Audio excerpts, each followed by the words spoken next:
Hey James, why do some people think leasing is a bad idea or they're just down on the whole concept of leasing? Why is that? For good reason. People like in my age group who might have been involved in leasing back in the late '80s, early '90s.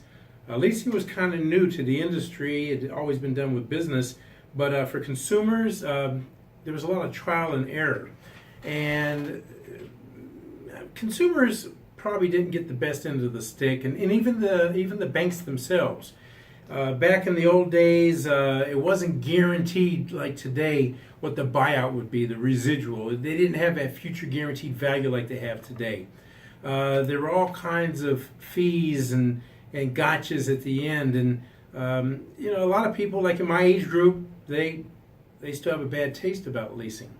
Young people have gotten over that because today leasing is done for the customer rather than to the customer. Leasing today, the manufacturers figured it out.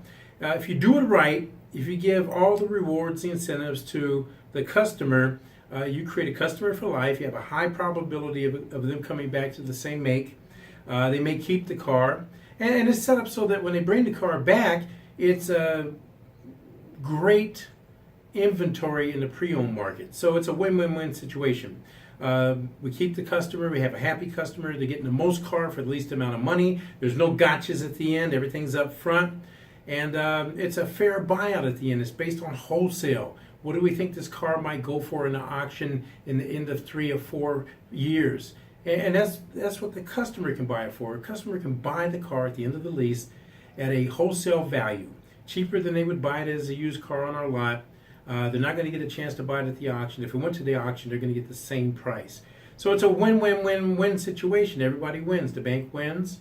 The dealership wins. They get to keep the customer. If the car comes back, they get great inventory. If the customer keeps it, they get a great car, one that they've known. And even if they want to trade it in a pretty good position, they're not going to be buried carrying the whole load of the car in the financing, because we only pay for what we use. Why pay for a whole car if we're not going to use a whole car? And that's it pretty much.